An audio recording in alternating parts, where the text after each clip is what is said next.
Programme मुकाबले में खुशामदीद। मैं हूं रबिया एहसन और मेरे साथ मौजूद है आमिर मतीन। और आज के प्रोग्राम में जो टॉपिक्स हम शामिल करने जा रहे हैं उसमें सबसे पहले 5 अगस्त के बाद बानी तहरीक इंसाफ का नया ऐलान, एहतजाज की अगली कॉल 14 अगस्त के लिए दे दी। कल के एहतजाज पर खुशी का इजहार, अवाम को खिराज तहसीन और क़यादत को पैगाम, गिरफ्तारियों से न घबराएं।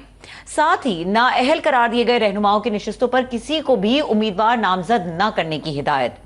आज बानी पीटीआई से होने वाली अहम मुलाकातों पर पार्टी रहनुमाओं का क्या रद्द-ए-अमल रहा, इसके ऊपर बात करेंगे। इसके अलावा बात करेंगे ख्वाजा आसिफ की ट्वीट पे चौंका देने वाले इंकशाफ, वतन अजीज की आधी से जायद ब्यूरोक्रेसी ने पुर्तगाल में जायदादें खरीद ली, शहरियत के हुसूल की कोशिशें भी जारी, ये ब्यूरोक्रेसी पाक सरजमीन को पलीद कर रही है। सवाल ये, निशाने पर कौन है? हकाइक तक पहुंचने की कोशिश करेंगे। इसके अलावा बात करेंगे अद्वियात की कीमतों में होशरुबा इजाफा, ट्रांसपेरेंसी इंटरनेशनल का मुस्तफा कमाल को खत, क्या हुकूमत अवाम को सस्ती दवाएं फराहम कर पाएगी? इस अहम अवामी मसले पर भी आज के प्रोग्राम में बात करेंगे।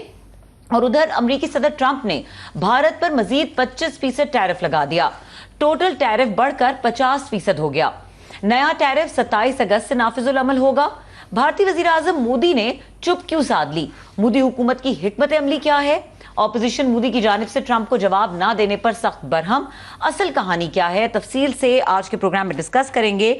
और आमिर साहब, वैसे तो बात करनी है पीटीआई की, अगली कॉल भी आ गई है, पिछली पे कुछ उस पर मजीद खबरें आई हैं कि कहाँ पर किस तरह का एहतजाज हुआ, उसके ऊपर डिस्कशन करेंगे। लेकिन ये जो अमरीका का और भारत का मामला है और ये टैरिफ 50% तो हो गया, ये तो उससे ऊपर भी बात जा रही है। What is happening? थोड़ी ऊपर नहीं जा रही, बहुत ही ऊपर जा रही है कि वो पूरी दुनिया में जिस तरह खारजा अमूर के ऊपर हर मुल्क बच रहा है कि किसी तरीके से वो ट्रंप के निशाने पे ना बने। अमेरिका के 75-100 साल पुराने हलीफ जो हैं, European union, south Korea, Japan, वो तमाम बच रहे हैं। किसी ने 15% पे जान छुड़ाई है, किसी ने 16 पे, 18 पे। वो टैरिफ उनको भी कबूल नहीं, और साथ टैरिफ के साथ ये भी शराइत हैं कि कोई 500 अरब रुपए, कोई 800 अरब रुपए की इन्वेस्टमेंट भी करेगा अमेरिका पे। भारत की बदकिस्मती कह लें, बुरी डिप्लोमेसी कह लें, या दुनिया में और ख़ित्ते में उनकी ख़ास तौर पे पाकिस्तान की जंग के बाद वो वैल्यू नहीं रही, चाहे ये पहलू कह लें।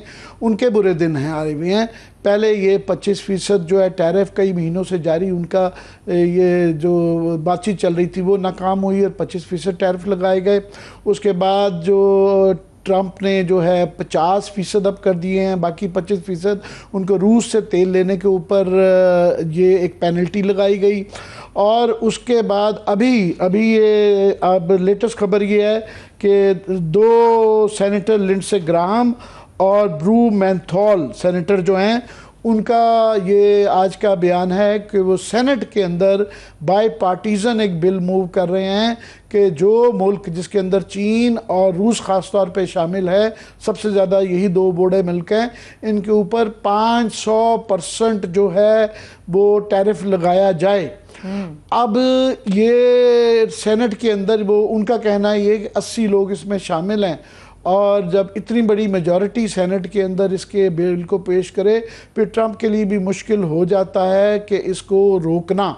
और मगर क्योंकि इसके साथ चीन भी शामिल, उन्होंने चीन पे ऊपर ज़्यादा बल्कि उनका फोकस है, तो इंडिया को, भारत को ये ख़ास तौर पे अमेरिका को ये देखना होगा कि पहले ही टैरिफ वॉर एक चल रही है, उसको ज़रा स्केल डाउन किया गया है, तो क्या ये दोबारा शुरू करनी है या नहीं करनी है।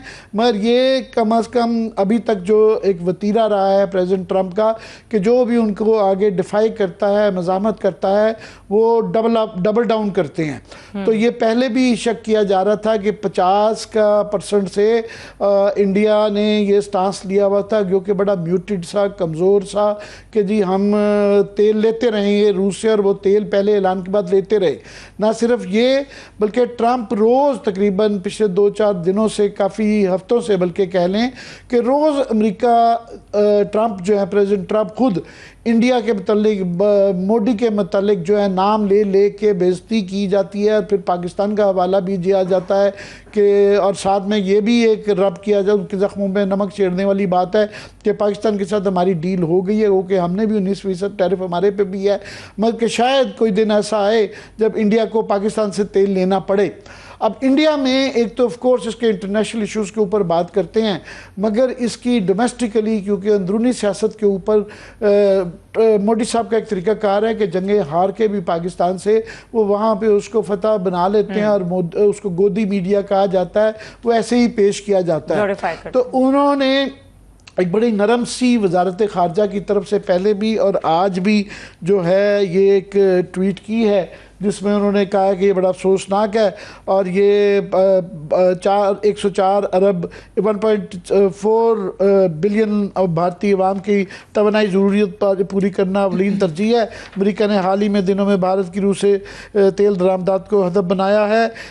उन्होंने कहा है कि यूरोप पर ये मुनाफकत है कि यूरोप और अमेरिका जो है ख़ुद अमेरिका से जिससे तेल और बाकी अशिया दरामद कर रहे हैं, तो हमारे पे क्या करना है। मगर बड़ी कमज़ोर सी है, जिसके अंदर इंडिया के अंदर जो है भी शोर मचाया जा रहा है कि ट्रंप नाम लेके कह रहे हैं, मगर ये वजारत खारजा की तरफ से आता है बयान, या उनके छोटे स्टेट मिनिस्टर ने पहले ये एक बयान दिया और बड़ा कमज़ोर दिया। ट्रंप नाम लेके वो कह रहे हैं कि भारत जो कि अपने आप को मोदी साहब का कहना है कि वो विश्व गुरु हैं, यानी वो आलमी लीडर हैं, और अपनी कैंपेन के अंदर, पॉलिटिक्स के अंदर, जलसों के अंदर वो बार बार ये कहते हैं कि देखिए मैं एक वर्ल्ड लीडर हूँ, विश्व गुरु बन गया हूँ। वो कहते जी आपकी 36 इंच की छाती है, इतने बड़े आप विश्व गुरु हैं, तो आप ट्रंप को उस तरह की ज़ुबान में जवाब क्यों नहीं देते। इसके साथ ही अपोजिशन ने भी जो है बड़ा सख्त इसके ऊपर मौक़िफ़ लिया है।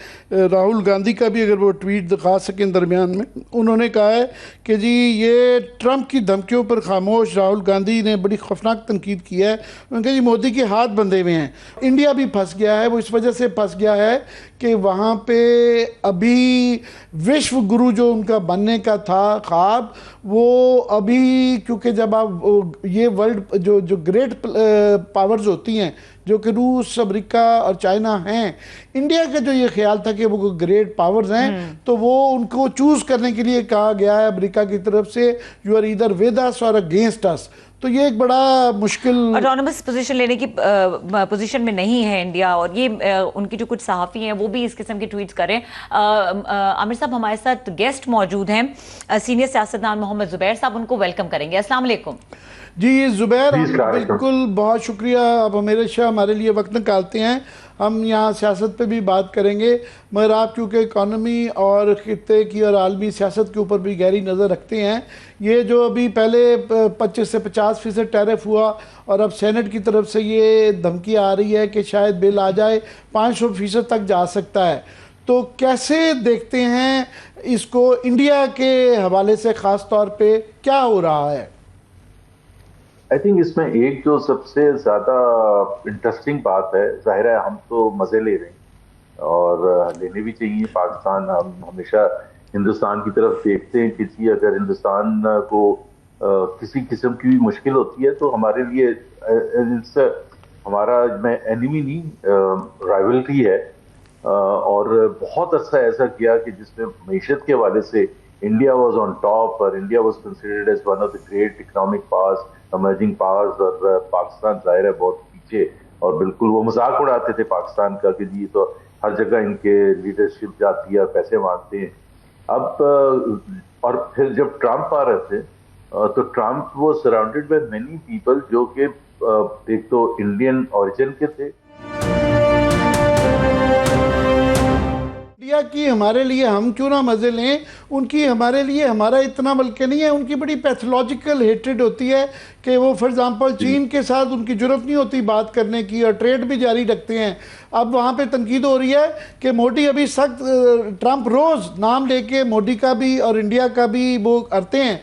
उनकी एक प्रेस रिलीज आ जाती है बड़ी, वो भी महीन सी आती है, उनकी जरूरत नहीं पड़ रही है, जिस तरह पाकिस्तान पे अटैक कर देते हैं पूरी उनकी मीडिया और उनकी सरकारी मशीनरी खड़ी हो जाती है, आवाज़ नहीं निकल रही। दो चीज़ें, एक ट्रेड के उनकी इकोनॉमी के पॉइंट ऑफ व्यू से फिगर्स ये हैं कि 87 बिलियन डॉलर्स उनकी एक्सपोर्ट्स हैं इंडिया की यूएस को, और जिसमें से टेक्सटाइल और अपैरल जो है ना वो 10 बिलियन डॉलर्स है, 12%। तो 12% के करीब ये है, और हमारा जो है 5 बिलियन डॉलर्स जो एक्सपोर्ट्स हैं उसमें से 92% जो है ना हमारी वो अमेरिका को टेक्सटाइल और अपैरल जाता है, उनका ये सिर्फ 12% है। मगर कंपैटिटिवनेस में हमारा एक मेजर जो कंपैटिटर इंडिया है, पहले कहा जा रहा था 5-6% से शायद फ़र्क ना पड़े कि उनकी इनपुट सस्ती हैं, मगर ये एक हमारे लिए एडवांटेज और उनके लिए कितनी बड़ी डिसएडवांटेज है।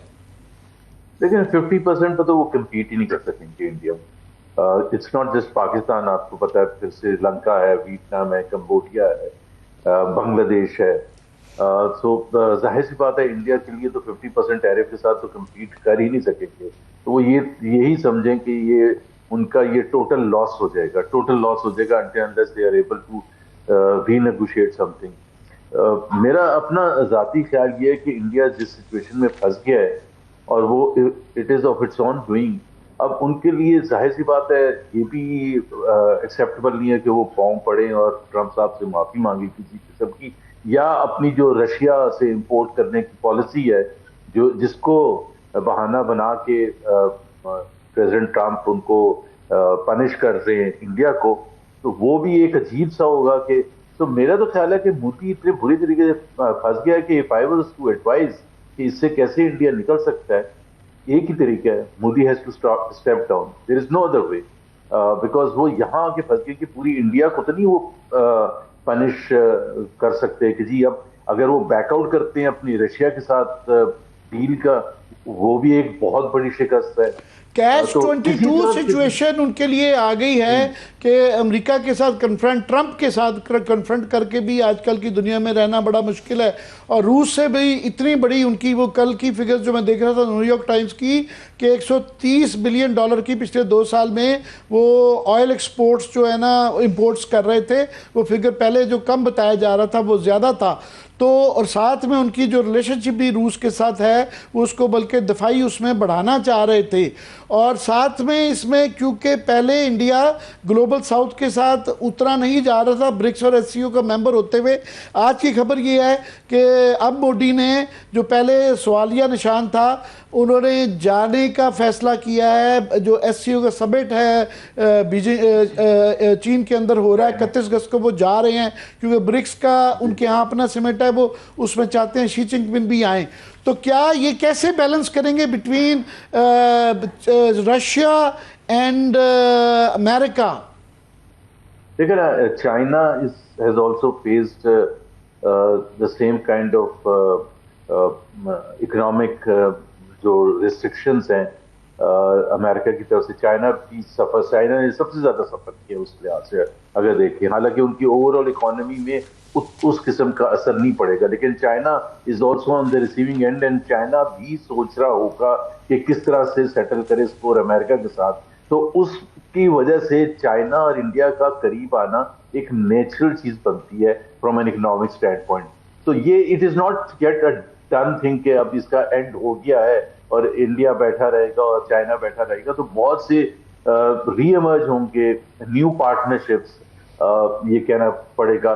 लेकिन फॉर द मोमेंट तो मेरा ख्याल है इंडिया बहुत बहुत बुरे तरीके से फंस गया है। एक तो वॉर हुई, उसमें इतनी शिकस्त हुई, उसकी वजह से एम्बेरसमेंट हुई, opposition for the first time तकरीबन 12-13 साल के बाद राहुल गांधी वगैरह और बाकी जितने भी हैं उन्होंने वहाँ उधर पार्लियामेंट में जिस तरह से उनको क्रिटिसाइज किया, पार्लियामेंट के बाहर जिस तरह से क्रिटिसाइज किया, अब वो तो चैलेंज करते हैं ना, ललकारते हैं कि जी आप ट्रंप के खिलाफ बात करें, और ट्रंप के खिलाफ बात करना कोई आसान काम नहीं है। जितने भी सीरियस क्रिमिनल, एक बहुत बड़ी जुबैर पॉलिसी शिफ्ट होगी अगर वो अपना जो है इफेक्टिवली ब्रिक्स और एससीओ के अंदर रोल लेके जाते हैं और क्योंकि चीन के साथ करीब अगर हो रहा है तो फिर हम भी उस सिचुएशन में आते हैं, हमारे साथ भी सुलह करनी पड़ेगी।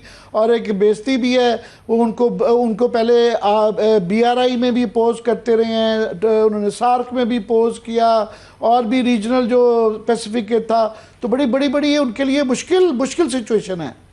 अगर अगर अगर इंडिया मोदी साहब को टाइम वापस जाए तो उनकी जो, मेरा ख्याल है पूरे जो ये थर्ड टर्म शुरू हो चुका है इनका, 1 साल हो गया तकरीबन उसको, अगर वो सबसे बड़ी ब्लंडर एक अगर पॉइंट आउट उनकी अपनी पार्टी वाले करें तो ये जो पहलगाम का इशू हुआ और उसकी वजह से जो उसके बाद के हालात हुए, और फिर जंग छेड़ दी, और फिर जंग में जिस तरह से हैंडल किया तमाम सिचुएशन को, not only from the military stand point but media और डिप्लोमेटिक स्टैंड पॉइंट से, इंडिया को इतनी बुरी मार कभी भी नहीं पड़ी थी, पाकिस्तान के लिए इतनी ज्यादा फतूहात कभी भी नहीं हुई थी।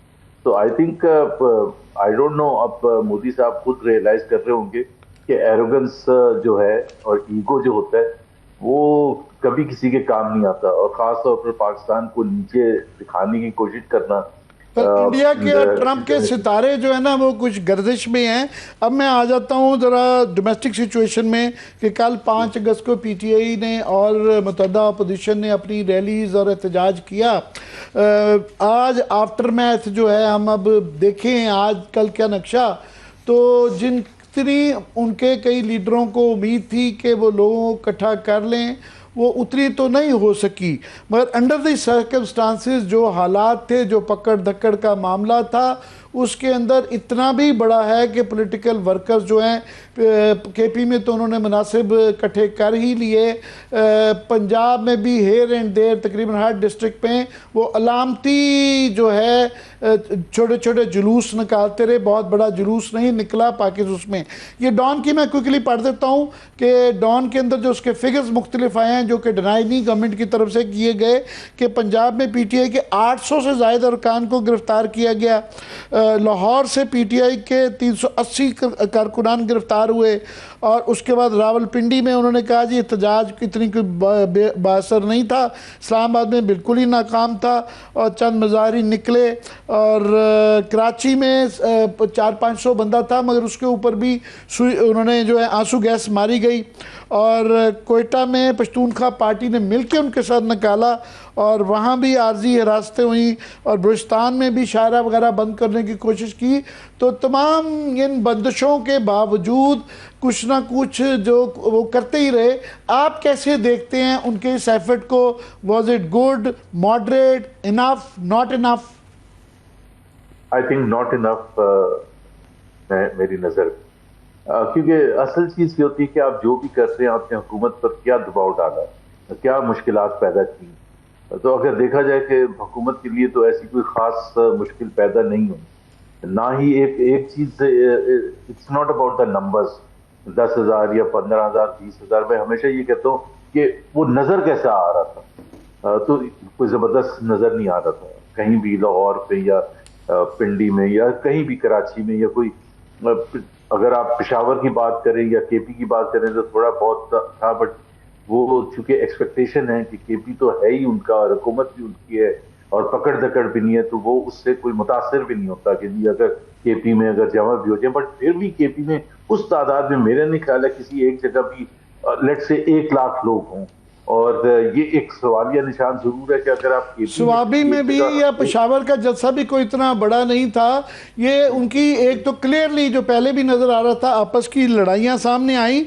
फिर ये बहुत तनकीद हो रही है कि जो उन्होंने पार्लियामेंटेरियंस थे उन्होंने अपने लिए बड़ी सेफ सिचुएशन रखी। सेनेटर्स ने भी कहा वो भी इस्लामाबाद में रहेंगे, नेशनल असम्बली ख़ास तौर पे उन्होंने वो अंदर रही। हालांकि उनको अब ये कहा जा रहा है अपने हलकों में जाना चाहिए था, कि उन्होंने ये आसान तरीका रखा कि चलो जी उन्होंने तो बंद किया था, वो भी बंद हो गए, और कन्वीनियंट लगा कि उनको भी बचना चाह रहे हैं कि बाकी लोग जो जिनको 10-10 साल की सजाएं हो गई हैं या वो नाअहल हो गए हैं, तो तासुर ये मिला कि काफ़ी उनकी लीडरशिप जो रह गए हैं वो बचते बुझते नज़र आए। आपको भी ऐसा महसूस हुआ? जी बिल्कुल। देखिए ना, एक तो to be fair with PTI, एक तो ये जरूर है कि रिसेंट अभी हमने पिछले 1 हफ्ते में देखा, फिर उससे पहले भी जिसमें डॉक्टर यास्मीन राशिद और एजाज चौधरी वगैरह को जिसमें सजाएं हुई थी। पिछले हफ्ते हमने देखा कि बहुत senior most leadership, Umar Ayub, Shibli Faraz और इसी किस्म के और ख्वातीन भी उसमें सरताज और शौजेब वगैरह शामिल हैं। तो इतने leader of the opposition Punjab assembly, उनको भी 10 साल की सजा हुई, तो उसका इम्पैक्ट तो जरूर होता है। अब एक तो ये इम्पैक्ट हुआ कि जी जिस तरह उमर अयूब वगैरह हैं, उन्होंने फिर थोड़ा बहुत तो हर एक पॉलिटिकल लीडर सेफ भी खेलता है ना, उस हिसाब से कि भाई मैं पहले बेल अगर मुझे मिल जाए तो पहले ही मैं अरेस्ट हो जाऊं। सो वो उस हवाले से एक बनता है, लॉजिक बनती है कि जी एक फेल जिसको आप कह रहे हैं कि मुतासिर कुन नहीं था। दूसरा ये है कि पिछले हमने चंद माह में देखा कि पीटीआई की इंटरनल जो इतनी ज्यादा आपस में उनके जो वो है इश्यूज हैं जो ना खत्म होने के बराबर है, होते चले जाते हैं, तो वो भी उसने भी कंट्रीब्यूट किया। तीसरा ये है कि मेरा ख्याल है सबसे ज्यादा इंपॉर्टेंट पंजाब है, और I think it is time for PTI to start worrying. और मैं हमेशा एक चीज कहता हूँ आमिर के, ये जो आपकी पॉपुलैरिटी होती है ये कोई गारंटीड नहीं होती over a long period of time. ये कोई स्टैटिक चीज नहीं है, ये चेंज भी, इवॉल्व भी होती रहती है, और वो उसकी इवॉल्व होने की बहुत सी वजूहत होती हैं। तो अगर पंजाब में जिस तरह हमाद अजहर हैं, अगर आप देखें कि जो कि एक बड़े लीडर है उनके, और इसी तरह से जो उनके दूसरी लीडरशिप है, कुछ अंदर बंद है, तो नजर ही नहीं आती पंजाब की लीडरशिप अगर देखा जाए। तो अगर लीडरशिप नहीं होगी तो फिर बंदों को कैसे निकालेंगे? जुबैर साहब, आलिया हमजा पे भी काफी क्रिटिसिज्म हुआ है, और पीटीआई जो क़यादत है उन्होंने मेनली ये कहा है कि अदम राब्ते की वजह से और बेसिकली ये जो क्रैकडाउन हुआ है इसकी वजह से वो सक्सेसफुल नहीं हो सके। आप इस चीज को कितना जिम्मेदार समझते हैं कि जो प्लान था वो बहुत फ्लॉड था? जब आप स्कैटर कर देंगे और कोई आप पॉइंट नहीं बताएंगे तो फिर इसी तरह टोलियों की सूरत में एहतजाज होगा, वो इम्पैक्ट कैसे क्रिएट करेगा? तो आपको लगता है कहीं कि it was bad planning, lack of strategy, कोई एक पॉइंट नहीं था जहां पे वर्कर ने पहुंचना था? Everything put together and then also जिस तरह मैं ये कह रहा था कि 1 अगस्त 5 को, अब जाहिर है एक थोड़ी सी कंफ्यूजन वो भी थी कि जी इमरान खान अरेस्ट भी 5 अगस्त को हुए थे, तो जाहिर है 2 साल बनते थे।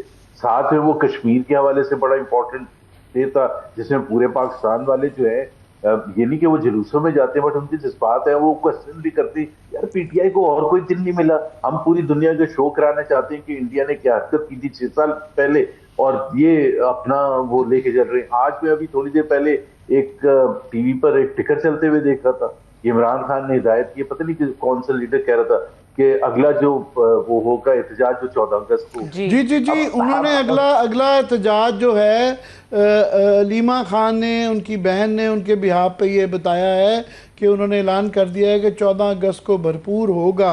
अब 14 अगस्त को वैसे ही लोग सड़कों पे होते हैं, ये अब पता नहीं, बल्कि आपसे पूछना चाहूँगा गुड स्ट्रैटेजी और बैड स्ट्रैटेजी? बैड स्ट्रेटजी है ना, देखिए ना, अब at the end of the day लोग, मैं तभी कह रहा हूँ कि आपको कभी कोई भी चीज गारंटीड नहीं लेनी चाहिए कि पॉपुलैरिटी थी फरवरी 2024 के इलेक्शन में थी, there is no doubt about that. एक फटीग होती है, लोग थक जाते हैं, फिर एक सेंस प्रिवेल करना शुरू कर दिया कि जी लड़ना है ही नहीं पॉसिबल, कि नहीं आप ये रोड पर आके एहतजाज करके हुकूमत को गिरा सकते हैं, और आपके मुकाबला किसके साथ है। तो I think they have to start. मैं ये नहीं कहता, मैं कहता हूँ एहतजाज जारी रखना चाहिए because that's their only option, but जरूरी नहीं है हर एहतजाज नेशन वाइड एहतजाज हो। लोकल इश्यूज होते हैं, जैसे नहरों का इशू आया था, तो दैट वाज एन अपॉर्चुनिटी जिसको कैपिटलाइज। बलोचिस्तान के हवाले से इतने ज्यादा इश्यूज हैं, तो जो कोयटा चैप्टर है पीटीआई का, वो उसको कोई 5 अगस्त या 14 अगस्त का इंतजार करने की जरूरत नहीं होनी चाहिए। एक और जुबैर, एक और ये जो है ना, इमरान खान के हवाले से एक जो बताया गया है कि उन्होंने ये ऐलान किया है कि जो लोग नाअहल होंगे उनकी नशिस्तों पर किसी को खड़ा नहीं किया जाएगा। ये मुझे कभी भी ये स्ट्रैटेजी, क्योंकि इसके बड़े रिपरकशंस हैं। सेनेट के अंदर आपकी एक सीट चली जाती है तो 6 साल के लिए फिर चली जाती है।